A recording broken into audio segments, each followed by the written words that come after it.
अशा पद्धतीची एक भावना त्या ठिकाणी त्यांच्या मनामध्ये निर्माण झाली पाहिजे। अशा पद्धतीनं ती भावना निर्माण झाली पाहिजे हे सतत डोळ्यासमोर ठेवून मी काम करत आलेलो आहे। तुम्ही पण त्याचे सगळ्यांचे साक्षीदार आहात। मी काही जण मला विचारतात की बाबा अजित पवार तुम्ही आता संपूर्ण राज्यामध्ये फिरता, बारामतीकरांनो आज महायुतीचं सरकार परत येण्याच्या करता देशाच्या पंतप्रधान असतील, देशाचे दिग्गज नेते अमित शहा असतील, नितीन गडकरी साहेब असतील, अनेक नेत्यांनी आपल्या महाराष्ट्रामध्ये येऊन त्या बाबतीमध्ये सभा घेतल्या, आपली आपली भूमिका मांडली। एकनाथराव शिंदे त्यांनी पण त्यांच्या परीने भरपूर सभा घेतल्या, देवेंद्रजी सभा घेत आहेत। मी आता सगळ्या महाराष्ट्रात फिरून त्या ठिकाणी आलेलो आहे। आज देखील सकाळी 3-4 सभा झाल्या आणि या शेवटच्या सभेला आलेलो आहे।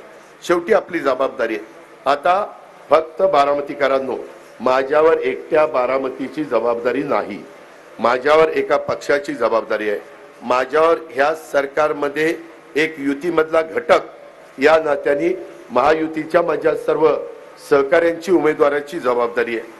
तिथं मी कुठं कमी पडता कामा नये। आपण हे सगळं काम करत असताना कुठल्याही परिस्थितीमध्ये आपल्याला कोणाला अडचण येता कामा नये ह्या पद्धतीचा प्रयत्न मी केला। तुम्हाला सगळ्यांना माहिती आहे काही गावांच्या मध्ये देखील मी जाण्याचा प्रयत्न केला।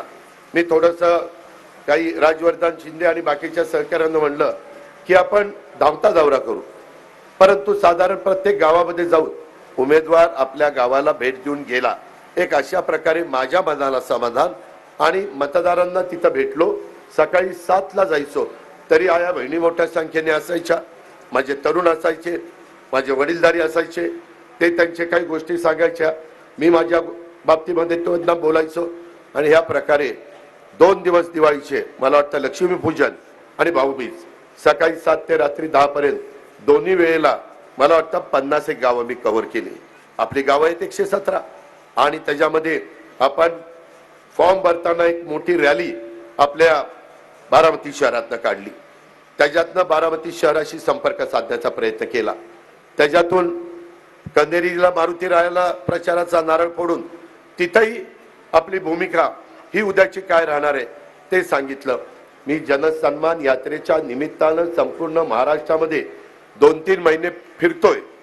ज्या आम्ही एकनाथराव, देवेंद्रजी, मी आणि आमच्या सगळ्या सहकाऱ्यांनी महायुतीच्या योजना माझ्या मायमाऊलींच्या करता, माझ्या बांधवांच्या करता, त्यांच्या करता आणली लाडकी बहीण, त्यांच्या करता आणली 3 गॅस सिलेंडर फ्री, त्यांच्या करता आणली यांच्यातल्या गरीब मुलींना कॉलेजचं शिक्षण मोफत देण्याच्या बाबतीत अर्ध फी आम्ही द्यायचो, अर्धी भरायला सांगायचो। पण एक गोष्ट लक्षात आली, एकही मी दोन्ही उपमुख्यमंत्री मुख्यमंत्री असं बसलो होतो आणि त्याच्यात चर्चा चालली होती।